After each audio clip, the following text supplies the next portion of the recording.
Assalamualaikum warahmatullahi wabarakatuh. Selamat datang di channel Duri Melati, tempat di mana kisah-kisah misteri, horor, dan kejadian di luar nalar disajikan dengan alur yang mengikat dan suasana yang mencekam. Di balik harum melati, tersimpan duri-duri kisah yang tajam, menusuk rasa penasaran, dan membangkitkan bulu kuduk. Bersiaplah, karena cerita kali ini mungkin akan menghantui tidurmu malam ini. Jangan lupa untuk like, komen, dan subscribe agar kamu tidak tertinggal cerita-cerita horor berikutnya. Sekarang, matikan lampu, pasang headset, dan mari kita mulai ceritanya. Syangit, matahari menyengat begitu terik di langit Jawa Timur.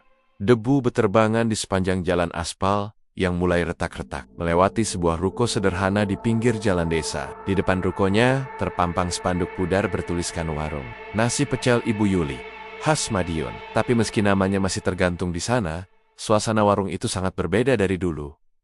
Meja-meja kosong, kursi-kursi berderit, terkena hembusan angin. Cobek besar penuh sambal pecel terdiam di sudut meja, tak tersentuh. Nasi yang baru matang mengepul, namun tidak ada satupun pelanggan datang. Ibu Yuli, wanita berumur 44 tahun, berdiri di balik etalase kaca, tangannya lemas menggenggam sendok sayur, matanya kosong menatap keluar. Keringat di keningnya mengucur, bukan karena panas, tapi karena tekanan. Sudah 2 minggu ini warungnya sepi. Bahkan tetangga yang biasanya mampir pun entah kenapa menghindar. "Bu, aku berangkat dulu ya," ujar Ryan, anak sulungnya, sambil mengenakan jaket lusuh.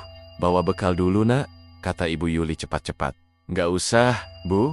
Aku malu dibawa dari warung yang sepi begini. Teman-teman malah bilang pecel kita pahit," ujar Ryan tanpa sadar menoreh luka di hati ibunya. Ibu Yuli hanya diam, sakit, tapi ia tahan. Setelah Ryan pergi, Sinta anak bungsunya datang dari sekolah. Seragamnya kotor, rambutnya acak-acakan. "Kamu, kenapa nak?" tanya Ibu Yuli panik. "Dibilang anak pesugihan." "Bu, katanya makanan kita dikutuk," ujar Sinta dengan mata berkaca-kaca. Darah Ibu Yuli langsung mendidih, tapi bukan karena marah. Karena takut. Apa yang sebenarnya sedang terjadi?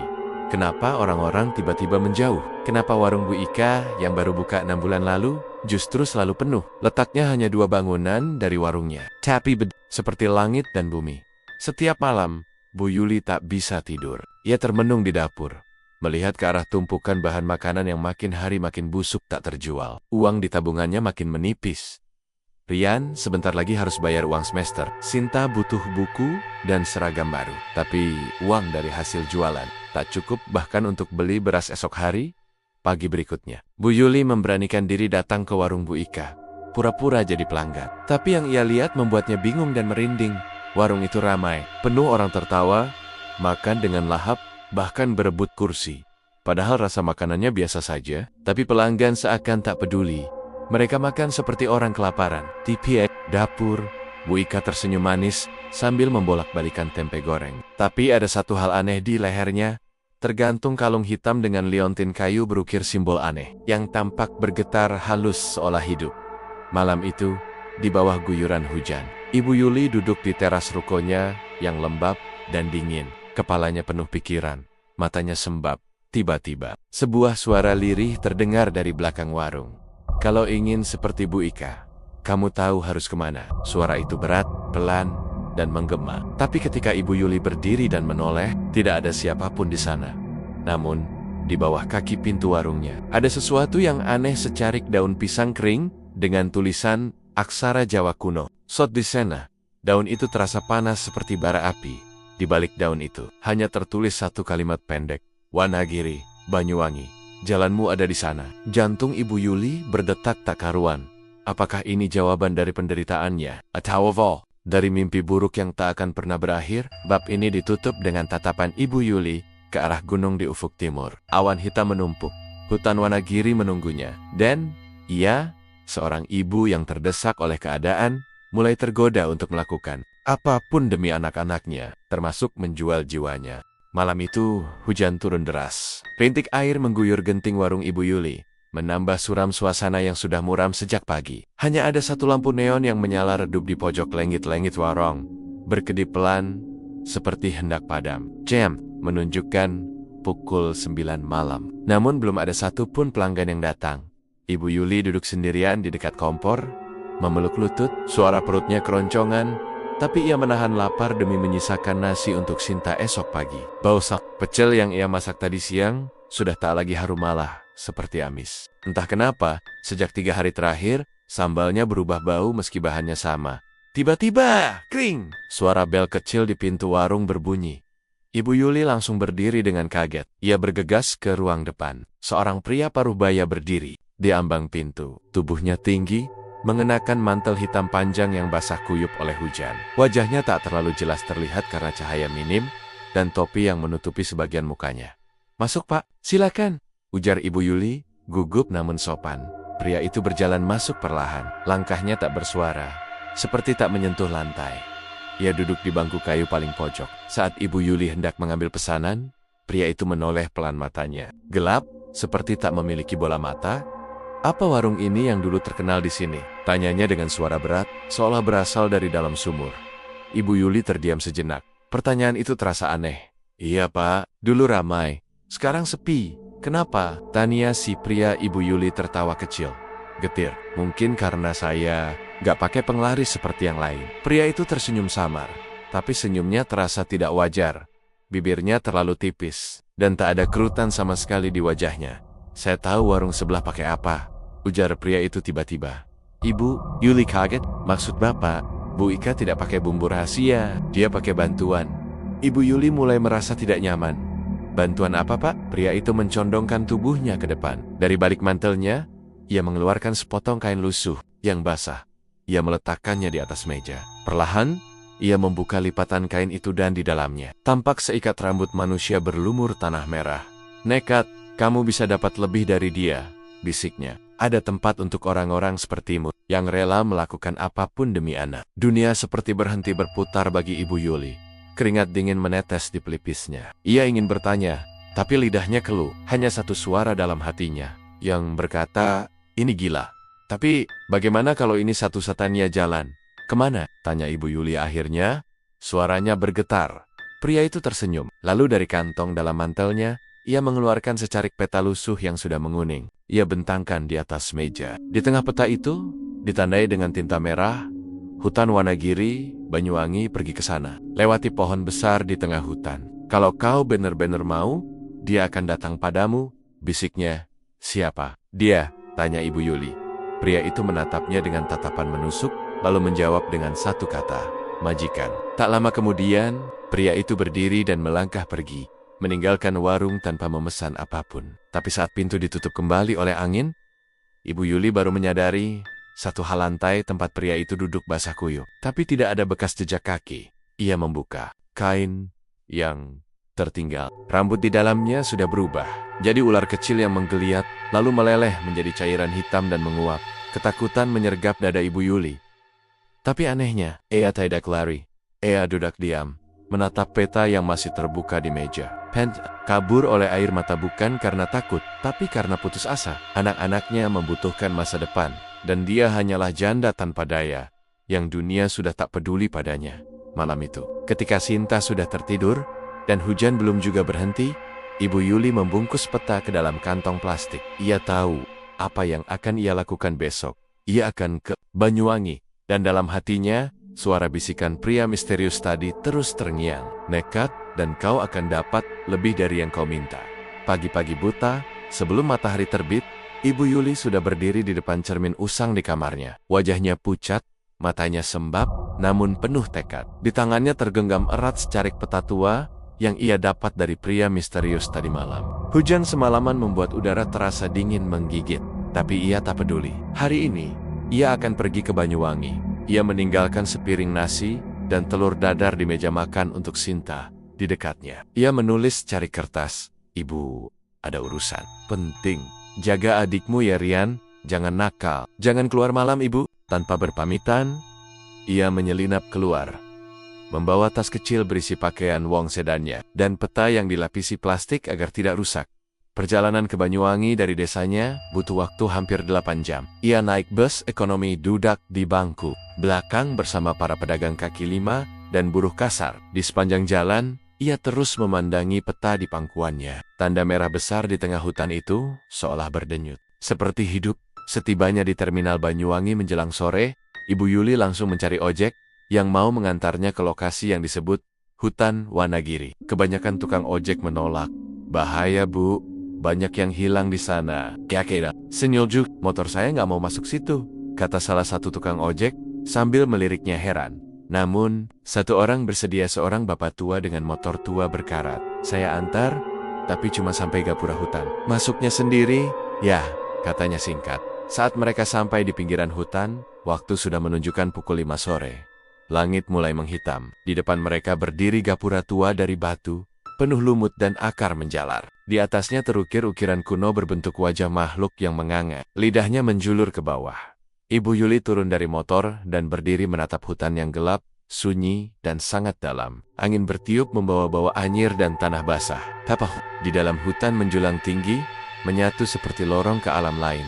Kalau mau balik, sekarang waktunya bu, kata si tukang ojek sambil menyalakan rokok. Tapi, Ibu Yuli hanya mengangguk pelan. Terima kasih pak. Tanpa ragu lagi, ia melangkah masuk ke dalam hutan. Setiap langkahnya terdengar jelas kres. Di antara semak dan daun-daun kering, suara binatang malam mulai terdengar. Burung hantu, jangkrik, dan entah apa yang melolong jauh di dalam. Semakin jauh ia berjalan, semakin aneh suasana sekelilingnya. Cahaya matahari menghilang. Padahal hari belum malam sepenuhnya. Udara menjadi lebih dingin, dan kabut tipis mulai menyelimuti jalur yang ia lewati. Lalu ia melihatnya pohon besar. Seperti yang disebut pria misterius itu, pohon itu menjulang, tinggi, kulit batangnya hitam legam, dan ada lubang besar di tengah akarnya seperti mulut terbuka. Ibu Yuli mendekat. Ada altar batu kecil di depan pohon itu. Di atasnya, terdapat mangkuk tanah liat berisi sisa darah kering dan rambut manusia. Bau amis menyengat tiba-tiba, membuatnya ingin muntah. Tapi ia menahan. Suaranya menggema, seolah diserap oleh pohon-pohon. Di sekitarnya lalu, hening.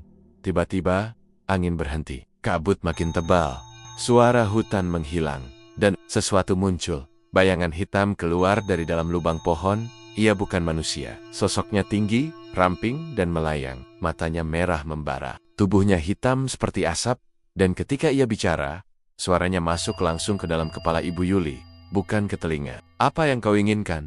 Perempuan lemah. Ibu Yuli jatuh berlutut. Tubuhnya menggigil, tapi ia berkata tegas. Saya ingin warung saya ramai. Saya ingin punya uang. Saya ingin anak-anak saya tidak kekurangan lagi. Apa yang bisa kau berikan? Apapun, bisiknya. Saya rela melakukan apapun. Sosok itu tertawa-tawa menggelegar yang membuat tanah bergetar. Lalu ia melayang turun, berdiri tepat di depan Ibu Yuli. Tangannya yang seperti cakar menunjuk ke arah dada. Ibu Yuli, maka tubuhmu akan jadi maharmu. Dan darah keluargamu akan jadi tumbal. Darah? Keluarga? Ibu Yuli mengerutkan kening. Setetes darah dari tiap orang yang paling kau cintai. Tak perlu mereka mati? Belum. Tapi waktunya akan tiba. Setiap suksesmu akan dibayar dengan nyawa. Kau setuju? Ibu Yuli terdiam. Ia memikirkan Rian dan Sinta. Tapi dalam pikirannya juga, tergambar wajah mereka menangis kelaparan. Atau diusir dari sekolah karena tak mampu bayar. Dengan tangan gemetar, ia mengambil silet dari tasnya. Ia menyayat ujung jarinya. Lalu meneteskan darah itu ke dalam mangkuk di altar. Lalu ia membuka dompet, mengambil foto Rian dan Sinta, dan menggores masing-masingnya dengan ujung jarinya, hingga darahnya menempel di foto. Sosok itu tersenyum puas. Mulai malam ini, kamu takkan kekurangan. Tapi ingat, saat waktunya tiba, aku akan menagih. Lalu sosok itu menghilang. Kabut terserap masuk ke dalam pohon, dan suasana kembali seperti semula. Ibu Yuli jatuh terduduk di tanah basah. Jantungnya berdebar, tak karuan, tapi satu hal pasti, ia sudah menjual jiwanya, dan kini tak ada jalan untuk kembali. Pagi-pagi buta, sebelum matahari terbit, Ibu Yuli sudah berdiri di depan cermin usang di kamarnya. Wajahnya pucat, matanya sembab, namun penuh tekad. Di tangannya tergenggam erat secarik peta tua yang ia dapat dari pria misterius tadi malam. Hujan semalaman membuat udara terasa dingin menggigit, tapi ia tak peduli. Hari ini, ia akan pergi ke Banyuwangi. Ia meninggalkan sepiring nasi dan telur dadar di meja makan untuk Sinta. Di dekatnya, ia menulis secarik kertas. Ibu ada urusan penting. Jaga adikmu ya Rian. Jangan nakal. Jangan keluar malam ibu. Tanpa berpamitan, ia menyelinap keluar, membawa tas kecil berisi pakaian Wong sedannya dan peta yang dilapisi plastik agar tidak rusak. Perjalanan ke Banyuwangi dari desanya butuh waktu hampir 8 jam. Ia naik bus ekonomi dudak di Bangku. belakang bersama para pedagang kaki lima dan buruh kasar. Di sepanjang jalan, ia terus memandangi peta di pangkuannya. Tanda merah besar di tengah hutan itu seolah berdenyut. Seperti hidup, setibanya di terminal Banyuwangi menjelang sore, Ibu Yuli langsung mencari ojek yang mau mengantarnya ke lokasi yang disebut hutan Wanagiri. Kebanyakan tukang ojek menolak. Bahaya, Bu. Banyak yang hilang di sana. Kak Ada. Senyil, motor saya nggak mau masuk situ, kata salah satu tukang ojek sambil meliriknya heran. Namun, satu orang bersedia, seorang bapak tua dengan motor tua berkarat. Saya antar, tapi cuma sampai gapura hutan. Masuknya sendiri, ya, katanya singkat. Saat mereka sampai di pinggiran hutan, waktu sudah menunjukkan pukul 5 sore. Langit mulai menghitam. Di depan mereka berdiri gapura tua dari batu, penuh lumut dan akar menjalar. Di atasnya terukir ukiran kuno berbentuk wajah makhluk yang menganga. Lidahnya menjulur ke bawah. Ibu Yuli turun dari motor dan berdiri menatap hutan yang gelap, sunyi, dan sangat dalam. Angin bertiup membawa bau anyir dan tanah basah. Di dalam hutan menjulang tinggi, menyatu seperti lorong ke alam lain. Kalau mau balik, sekarang waktunya, Bu, kata si tukang ojek sambil menyalakan rokok. Tapi Ibu Yuli hanya mengangguk pelan. Terima kasih, Pak. Tanpa ragu lagi, ia melangkah masuk ke dalam hutan. Setiap langkahnya terdengar jelas kres di antara semak dan daun-daun kering. Suara binatang malam mulai terdengar. Burung hantu, jangkrik, dan entah apa yang melolong jauh di dalam. Semakin jauh ia berjalan, semakin aneh suasana sekelilingnya. Cahaya matahari menghilang. Padahal hari belum malam sepenuhnya. Udara menjadi lebih dingin, dan kabut tipis mulai menyelimuti jalur yang ia lewati. Lalu ia melihatnya pohon besar, seperti yang disebut pria misterius itu. Pohon itu menjulang, tinggi, kulit batangnya hitam legam, dan ada lubang besar di tengah akarnya seperti mulut terbuka. Ibu Yuli mendekat. Ada altar batu kecil di depan pohon itu. Di atasnya terdapat mangkuk tanah liat berisi sisa darah kering dan rambut manusia. Bau amis menyengat tiba-tiba, membuatnya ingin muntah. Tapi ia menahan. Suaranya menggema, seolah diserap oleh pohon-pohon. Di sekitarnya lalu hening. Tiba-tiba, angin berhenti. Kabut makin tebal, suara hutan menghilang, dan sesuatu muncul. Bayangan hitam keluar dari dalam lubang pohon.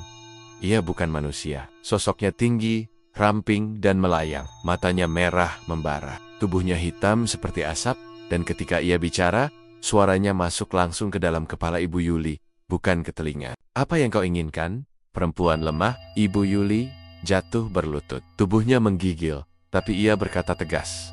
Saya ingin warung saya ramai.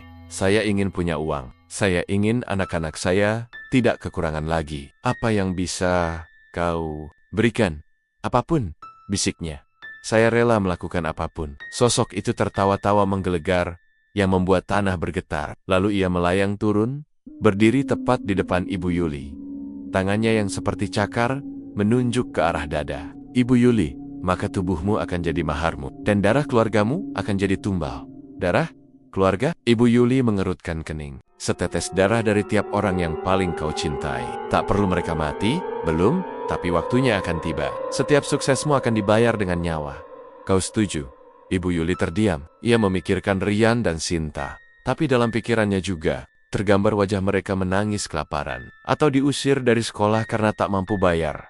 Dengan tangan gemetar, ia mengambil silet dari tasnya. Ia menyayat ujung jarinya, lalu meneteskan darah itu ke dalam mangkuk di altar. Lalu ia membuka dompet, mengambil foto Ryan dan Sinta, dan menggores masing-masingnya dengan ujung jarinya, hingga darahnya menempel di foto. Sosok itu tersenyum puas. Mulai malam ini, kamu takkan kekurangan. Tapi ingat, saat waktunya tiba, aku akan menagih. Lalu sosok itu menghilang. Kabut terserap masuk ke dalam pohon, dan suasana kembali seperti semula. Ibu Yuli jatuh terduduk di tanah basah. Jantanya berdebar tak karuan. Tapi satu hal pasti, ia sudah menjual jiwanya, dan kini tak ada jalan untuk kembali. Pagi itu, warung Ibu Yuli dibuka lebih awal dari biasanya. Bahkan sebelum ayam berkokok, suara wajan menggoreng tempe dan suara sendok mengaduk sambal sudah menggema dari dapur. Sambal pecel yang dulu sepi peminat, kini selalu habis sebelum jam makan siang. Pelanggan datang dari luar desa, bahkan dari kota sebelah. Warungnya mendadak viral lewat mulut ke mulut. Orang-orang bilang, sambalnya beda, seperti bikin nagih. Bahkan ada yang datang 2 kali dalam sehari. Warung Ibu Yuli kini penuh sesak dari pagi sampai malam. Antrian mengular.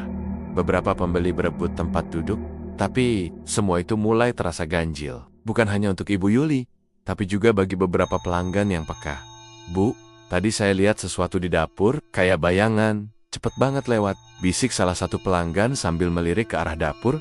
Yang lain ikut bersuara. "Saya pas makan tadi nasi saya tiba-tiba ada rambut. Tapi rambutnya aneh, kasar, kayak ekor kuda. Begitu saya mau tunjukin ke teman, udah hilang." Tapi meskipun cerita-cerita ganjil mulai menyebar, orang-orang tetap datang. Seolah mereka tahu ada yang salah, tapi tidak bisa berhenti. Ada sih kekuatan yang menahan mereka untuk terus kembali, terus membeli. Sementara itu, Sinta makin hari makin berubah. Gadis kecil yang dulu ceria dan suka menggambar, kini lebih sering termenung di sudut kamar. Ia mulai berbicara sendiri, menggambar sosak-sosak hitam dengan mata merah dan lidah menjulur. Dinding kamarnya dipenuhi coretan simbol aneh yang sama dengan yang pernah dilihat Ibu Yuli di altar pesugihan di Banyuwangi. Sinta juga mulai menyimpan cobek kecil di bawah bantal dan tidur sambil memeluknya. Setiap malam, ia akan menggumam, "Cobek ini temanku. Dia nggak akan biarin aku diambil." Ibu Yuli mencoba meredam semuanya. Ia menyembunyikan kegelisahannya di balik senyum kepada pelanggan. Tapi setiap kali ia berdiri di depan etalase warung, ia tahu makhluk itu masih ada. Dan kini tinggal menunggu waktu Rian. Di sisi lain, mulai sering mengalami gangguan yang semakin nyata. Ia mengabari lewat telepon bahwa ia tidak bisa tidur. Ada suara yang terus-menerus mengetuk jendela kamarnya. Setiap malam, tepat pukul 2 dini hari. Ia bahkan merekam suaranya ketukan 3 kali, lalu suara bisikan halus, "Kamu anak pilihan. Waktumu hampir tiba." Puncaknya terjadi ketika Rian mendapati darah menetes dari lenggit-lenggut kamarnya. Saat diperiksa oleh pihak kos, tidak ditemukan apapun di atas plafon. Tapi Rian tahu, sesuatu sedang mengikuti dan mengincarnya. Ia menelepon ibunya dengan nada marah. "Bu, ibu nyembunyiin sesuatu dari aku, kan? Ada yang aneh. Mimpi aku selalu sama. Pohon, lubang, darah. Jangan diam aja, Bu." Ibu Yuli hanya bisa menangis tanpa suara. Di luar Waring, pelanggan terus berdatangan. Tapi di dalam rumah, kehidupannya mulai pecah perlahan-lahan. Puncak keganjilan terjadi pada malam Jumat Kliwon. Warung sudah ditutup, dan Ibu Yuli tengah membersihkan dapur. Ketika ia membuka lemari bumbu, seekor ular hitam keluar dari dalam tumpukan daun jeruk. Tubuhnya besar dan berkilat seperti baru dilumuri minyak. Tapi anehnya, ular itu tidak menyerang. Ia hanya melingkar di cobek besar, lalu meleleh menjadi cairan hitam yang meresap ke dalam sambal. Ibu Yuli menjerit, tapi suaranya terhenti ketika sosok makhluk itu muncul lagi di pojok ruangan. Kali ini lebih nyata. Wujudnya seperti bayangan hitam tinggi dengan wajah tak jelas. Hanya mata merah dan mulutnya terus mengeluarkan darah segar yang mengalir ke lantai. "Sambal itu tak lagi milikmu. Ia milik kami, dan mereka hanya alat pembayaran. Jangan ambil anak-anak saya. Kumohon," isak Ibu Yuli sambil bersujud di lantai. "Kau sudah menyerahkan mereka sejak kau membakar darah di altar. Kau menandai mereka sendiri. Jangan pura-pura suci." Makhluk itu mendekat. Nafasnya seperti angin, dingin yang menembus tulang. Lalu ia menghilang ke dalam tembok, meninggalkan jejak darah membentuk simbol aneh lambang yang sama seperti di kalung Bu Ika. Pagi harinya, pelanggan warung mendapati bau amis menyengat dari arah dapur. Tapi entah kenapa, mereka tidak terganggu, malah makin rakus. Seorang ibu berkata, "Sambalnya makin enak ya Bu Yuli. Kayak ada rasa baru." Ibu Yuli hanya tersenyum kecil dengan mata merah karena semalaman tak tidur. Di balik senyumnya, ada rasa takut yang makin besar. Ia tahu, waktunya hampir habis. Jin itu tidak hanya ingin darah, tapi nyawa. Warung itu kini bukan sekadar tempat makan. Ia telah berubah menjadi altar tempat pemberian untuk iblis lapar yang sedang menanti tumbalnya. Dan tumbal itu adalah keluarganya sendiri. Malam itu, langit tampak gelap tanpa bulan. Udara pengap dan sunyi seperti mati. Tak ada jangkrik, tak ada anjing menggonggong, hanya angin dingin yang menderu pelan lewat sela-sela jendela rumah Ibu Yuli. Di dapur, cobek besar yang biasa digunakan untuk mengulek sambal tampak sedikit bergetar sendiri. Sambalnya terlihat lebih gelap dari biasanya, seperti bercampur dengan darah segar. Sinta, yang biasanya sudah terlelap di pukul 8 malam, malam ini duduk termenung di sudut kamar. Wajahnya pucat, matanya kosong menatap dinding. Tangan kirinya main koret-koret, dengan krayon merah menggambar pohon besar, dengan lubang hitam di tengahnya. Di sebelah gambar itu, ia menulis dengan tulisan tak terbaca, seperti aksara kuno yang tak pernah diajarkan di sekolah. Ibu Yuli mengetuk pintu kamar. "Sinta, sudah malam, tidur yuk." Sinta tak menjawab. Tapi ketika Ibu Yuli membuka pintu, anak itu menoleh dengan mata melotot dan senyum kaku yang tidak seperti biasanya. "Cobeknya sudah lapar, Bu." Jantung Ibu Yuli langsung mencelos. Ia menahan napas. "Kamu bilang apa, Nak?" Sinta perlahan berdiri, berjalan pelan ke arah ibunya sambil masih menggenggam krayon.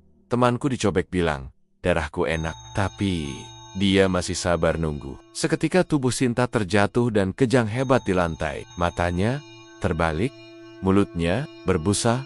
Ibu Yuli menjerit panik, memeluk tubuh putrinya yang menggigil keras. Dari mulut Sinta keluar suara berat dan serak yang sama sekali bukan suaranya. "Janjimu belum kau bayar." Ibu Yuli memekik, memeluk Sinta sekuat tenaga. Tapi suara itu terus keluar, memaki, mengancam, menyebut-nyebut nama Ryan dan dirinya sendiri. Keesokan harinya, Sinta terbangun seperti biasa. Tapi ia tak ingat apa-apa. Ia hanya mengeluh, kepalanya berat dan telinganya berdengung. Ibu Yuli mencoba membawa Sinta ke puskesmas. Tapi hasilnya nihil. Tidak ada gejala penyakit apapun. Namun malamnya, Sinta kembali menggambar di dinding dengan darah dari ujung jarinya di Surabaya. Ryan juga mulai mengalami teror yang semakin nyata. Ia dikirimi foto oleh temannya dirinya sedang berdiri di depan jendela kamar. Padahal saat itu ia sedang tidur. Wajahnya di foto itu bukan seperti Ryan yang biasa, tapi lebih pucat, dengan mata merah dan senyum bengkok. Ryan mencoba menenangkan diri, menganggap itu editan iseng. Tapi malam Nia, saat hendak tidur, ia mendengar suara ibunya dari dalam lemari. "Ryan, pulanglah, bantu ibu." Ia membuka pintu lemari dengan tangan gemetar. Tak ada siapapun. Tapi aroma sambal pecel menyengat keluar dari dalam lemari. Padahal ia berada ratusan kilometer dari rumah. Esoknya, Ryan memutuskan pulang. Ia tak bisa lagi diam. Ada yang sangat salah. Ia ingin tahu kebenarannya. Ingin tahu kenapa semua terasa begitu gila. Malam hari ketika Ryan pulang, rumah itu tampak berbeda. Lampunya redup, halaman terasa lebih sunyi, dan udara di dalam rumah sangat dingin, seperti kulkas. Saat ayah masuk, Sinta sedang duduk di ruang tamu, menyisir rambut bonekanya sambil berbisik, "Jangan sekarang. Ryan baru datang." Ibu Yuli berusaha menyambut Ryan dengan pelukan, tapi anak itu menatap ibunya dengan dingin. "Ibu bohong. Ibu sembunyiin sesuatu dari kita. Ada sesuatu di rumah ini, sesuatu yang jahat." Ryan langsung menuju dapur, dan di sana ia melihat cobek besar itu. Sambalnya kental, merah kehitaman, dan di dalamnya seperti ada daging menggumpal. Ketika ia mendekat, sambal itu bergolak sendiri. Lalu terdengar suara tawa kecil seperti anak kecil, tapi serak. "Kamu akan jadi yang pertama." Ryan dan menjatuhkan cobek itu ke lantai. Tapi anehnya, cobek itu tidak pecah. Ia berguling sendiri ke sudut dapur, lalu berhenti seolah kembali ke tempatnya. Ibu Yuli memeluk Ryan, menangis. "Maafkan ibu. Ibu cuma mau kamu sekolah. Kamu dan Sinta nggak kekurangan." Ryan terdudak. Ia baru menyadari kengerian yang sebenarnya. Ibunya sudah membuat perjanjian dengan sesuatu, dan harga dari semua itu adalah mereka sendiri. Malam itu adalah malam paling mengerikan. Sinta kembali kesurupan, tapi kali ini lebih parah.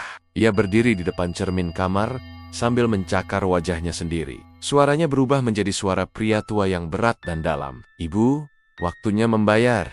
Dari dapur, cobek tiba-tiba meletup. Sambal muncrat ke dinding, membentuk wajah hitam dengan mulut ternganga. Wajah itu menangis darah, lalu tertawa keras hingga mengguncang kaca jendela. Lampu rumah padam. Hanya terdengar suara tangisan dan jeritan bercampur dengan tawa iblis. Ryan memeluk Sinta sambil membacakan doa.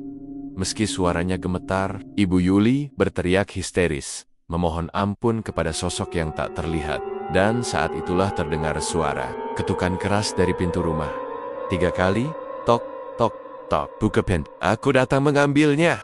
Hari itu, suasana di desa mendadak gaduh. Kabar bahwa Ryan pulang dan Sinta kerasukan mulai menyebar dari mulut ke mulut. Beberapa warga yang biasa membeli nasi pecel di warung Bu Yuli mulai merasa tak enak. Salah satu pelanggan bahkan mengaku melihat ulat keluar dari nasi pecelnya. Padahal warung itu dikenal bersih dan rapi. Bu Ika, yang sejak awal curiga, tersenyum tipis. Tapi senyum itu penuh kecemasan, bukan kemenangan. Sebab malam sebelumnya, warungnya sendiri dilempari batu oleh sosok tak terlihat. Cermin dalam warung retak, dan saat ia mencoba membersihkannya, ia melihat bayangan Bu Yuli tertawa. Berdiri di belakangnya, tak ingin keadaan makin kacau, Bu Ika pun memanggil seseorang. dukun tua dari daerah Alas Purwo, bernama Mbah Rekso. Ia dikenal bisa melacak perjanjian hitam, membuka pengaruh pesugihan, dan menarik makhluk gaib dari persembunyian mereka. Sore itu, Mbah Rekso datang ke rumah Bu Yuli. Angin tiba-tiba berhenti, burung-burung tak berkicau, bahkan anjing tetangga tak bersuara. Hanya suara tongkat Mbah Rekso yang berdetak pelan di ubin rumah. Ia melangkah masuk tanpa permisi, menatap Bu Yuli dengan tajam. "Kowe wes dol nyawamu Yul? Kamu sudah menjual nyawamu Yuli?" Ibu Yuli menangis seketika. Lututnya gemetar, jatuh terduduk di depan Mbah Rekso. "Saya nggak punya pilihan, Mbah. Anak saya butuh sekolah. Saya nggak punya siapa-siapa, tapi kowe milih bersetubuh karo jin alas. Tapi kamu memilih tidur dengan jin hutan. Bayaran dudu duit tok. Tapi nyawa anakmu. Bayarannya bukan cuma uang, tapi nyawa anakmu." Ritual pengusiran pun dilakukan malam itu juga. Rian dan Sinta duduk bersisian dalam lingkaran garam, yang digambar Mbah Rekso di ruang tengah. Lilin diletakkan di 4 penjuru, asap dupa mengepul menyesakkan. Mbah Rekso mulai membacakan mantra dalam bahasa kuno, terdengar seperti gabungan Jawa Kawi dan Arab yang terbalik. Ketika mantra dilantunkan, lantai rumah mulai bergetar. Dinding-dinding rumah bergetar hebat, dan dari dapur terdengar tangisan dan raungan seperti binatang disembelih. Cobek tua yang menjadi media pesugihan Yuli mulai mendesis dan meleleh seperti batu panas terkena air. "Wong wadon iki wis nyedekno awake karo sile lembut ala sewu. Perempuan ini telah menyerahkan dirinya pada makhluk hutan 1000. Saiki arep dijupuk maneh janjine."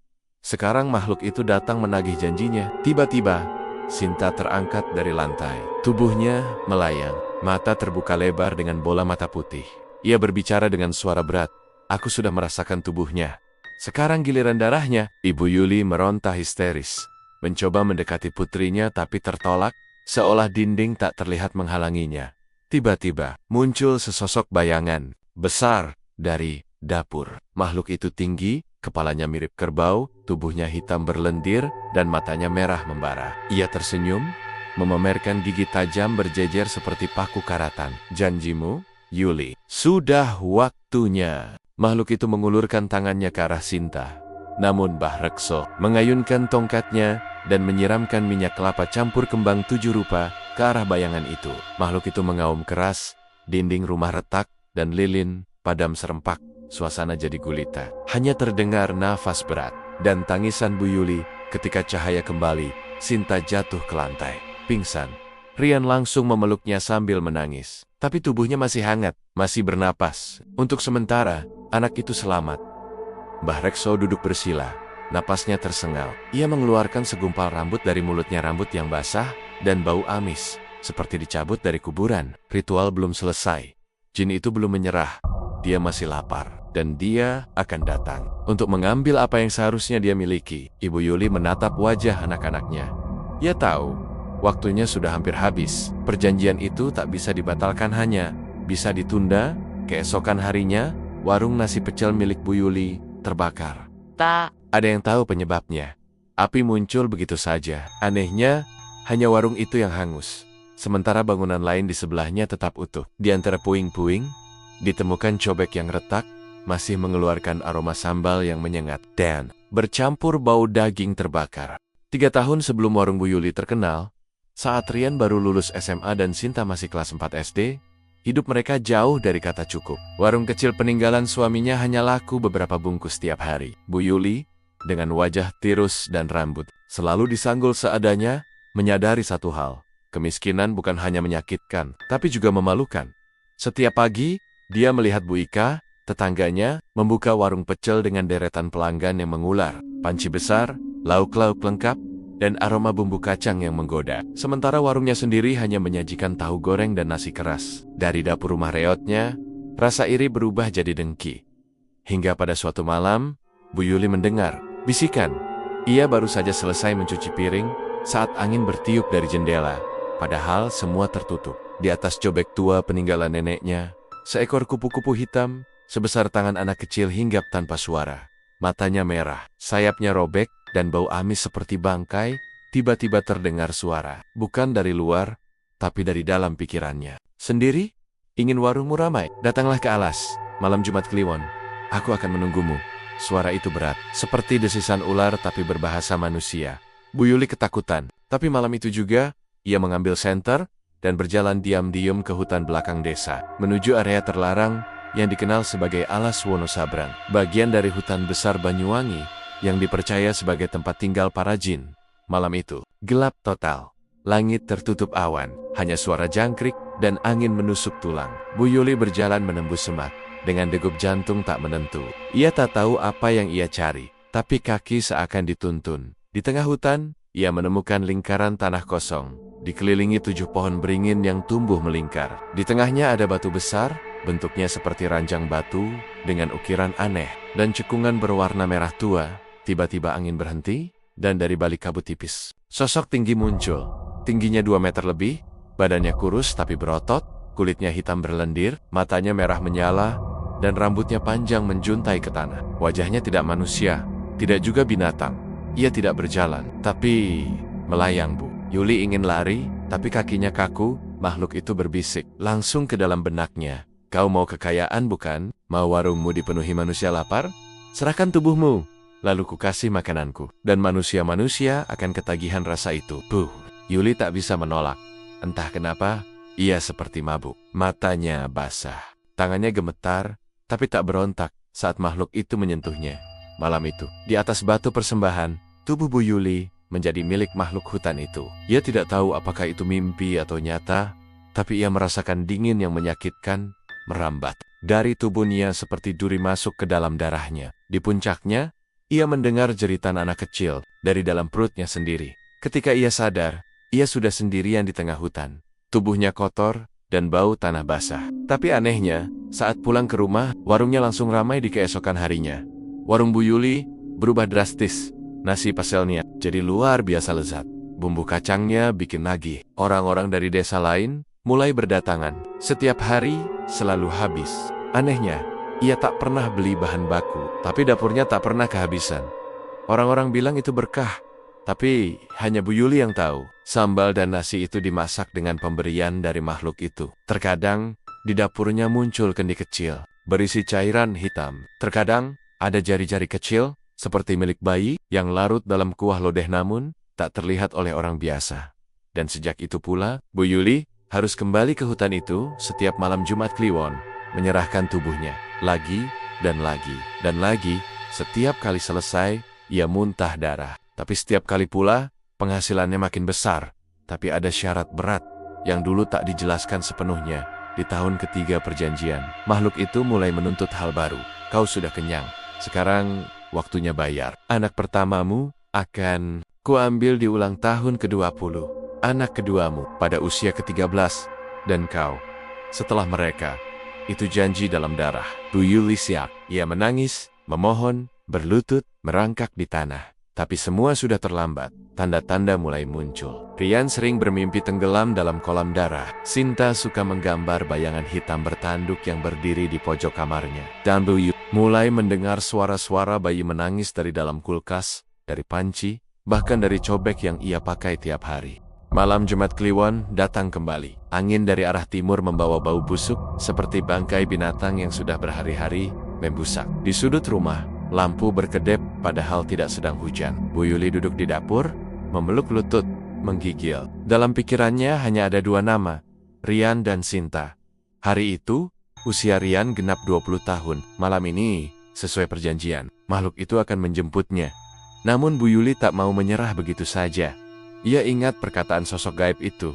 1 nyawa bisa diganti nyawa lainnya, asal kau persembahkan dengan sukarela dan dengan darah yang panas oleh dendam. Bu Yuli sudah memikirkan semuanya, satu-satunya yang pantas untuk dikorbankan. Menurut pikirannya yang sudah hancur karena ambisi dan ketakutan adalah Bu Ika, musuh lamanya yang dulu menghina, yang dulu membuat pelanggan kabur, yang dulu berkata, "Sinis, nasi pecelmu enak, masak aja buat tikus got." Pukul 11 malam, Bu Yuli diam-diam keluar rumah. Ia membawa kantong plastik besar berisi sesajen, bunga 7 rupa, darah ayam hitam, dan 1 cermin kecil yang dulu muncul sendiri di bawah tempat tidurnya. Matanya merah, wajahnya pucat, mulutnya terus komet-kemet. Ia tahu Bu Ika selalu begadang, menyiapkan masakan untuk besok. Maka ia mengendap ke belakang rumah Bu Ika, masuk lewat pagar bambu, dan menunggu di balik dapur. Benar saja, Bu Ika keluar untuk membuang sampah. Dan disitulah, dengan parang bekas dapur yang dibalut kain putih, Bu Yuli menghantam kepala Bu Ika dari belakang. Tug! Darah muncrat ke tanah. Bu Ika roboh, berusaha berteriak, tapi suara hanya tercekat di tenggorokan. Bu Yuli menangis sambil menyeret tubuh itu ke keranjang besar, lalu membawanya menuju hutan. Alas Wonosabrang kembali menyambutnya. Kabut turun, udara semakin dingin. Ia letakkan tubuh Bu Ika yang sudah sekarat di atas batu pemujaan. Sama seperti dulu ia bersetubuh dengan makhluk itu. Ia buka cermin kecil, dan di permukaan cermin, mata merah itu muncul lagi. Darahnya kuat. Tendamu dalam. Aku terima. Bu Ika yang setengah sadar hanya bisa melirik lemah ke arah Bu Yuli dan berbisik. Kenapa? Yul, kamu tega. Tapi Bu Yuli menutup mata. Maaf, demi anakku. Dan dalam sekejap, bayangan hitam muncul dari dalam tanah. Ia menghujam tubuh Bu Ika, melumatnya seperti kabut menelan api. Jeritannya menggema di seluruh hutan. Bu Yuli muntah dan jatuh terduduk. Tapi tiba-tiba, angin berhenti, dan suara itu kembali bergema. Satu nyawa telah kuterima. Tapi perjanjian sudah menetes, darah mereka tetap milikku. Kau hanya menunda, bukan mengganti. Bu Yuli menjerit. Tidak, aku sudah kasih ganti. Sudah kubunuh. Kau janji. Kau tak membaca syaratnya. Anakmu harus ikut menyerahkan. Rian dan Sinta tak pernah sepakat. Mereka tetap milikku. Malam itu, di rumah Bu Yuli, Rian mendadak kejang saat sedang membaca buku. Matanya terbalik ke atas. Dari mulutnya keluar darah dan cacing tanah hidup. Tubuhnya terangkat setinggi 1 meter, lalu terhempas ke tembok mati seketika Sinta yang sedang tidur. Mendadak dibangunkan oleh suara orang menangis di kamarnya. Saat ia buka mata, sesosok wanita tinggi besar tanpa wajah duduk di pinggir ranjangnya, menyisir rambutnya. Saat Sinta menjerit, makhluk itu memeluknya. Dan seluruh tubuh Sinta membusuk dalam hitungan detik. Seperti buah yang dirajam belatung, Bu Yuli pulang dengan tubuh penuh tanah dan darah. Ia menemukan rumahnya sudah gelap. Tetangga-tetangga berdiri di luar, berkerumun, berbisik-bisik. Dua ambulans parkir di depan rumah. Ia menerobos masuk, dan di sana ia melihat 2 kantong mayat. Petugas medis membungkusnya. Ia hanya bisa terduduk, menjerit sekencang-kencangnya jeritan. Seorang ibu yang kehilangan segalanya. Tapi malam belum selesai. Bu Yuli mengurung diri di dapur. Ia mengambil cobek tua, cermin kecil, semua benda pemujaan. Ia membanting semuanya. Ia membakar semua benda itu. Aku tak mau lagi. Aku benci kalian. Aku benci semua ini. Tapi dari dalam asap pembakaran, muncul tangan hitam berlendir, mencengkram wajahnya. Tugasmu belum selesai. Kini kau akan jadi penjaga warung. Warung yang kekayaannya dibayar darahmu sendiri. Dan di pagi harinya, warga menemukan Bu Yuli tergantung di dapur. Matanya melotot, lidahnya terjulur panjang. Tubuhnya menghitam. Tapi anehnya, wajahnya tersenyum. Warung itu tutup selama seminggu, tapi pada minggu kedua, seorang pemuda asing membuka warung di tempat yang sama, dan bumbu pecelnya, katanya, terlalu enak untuk jadi buatan manusia.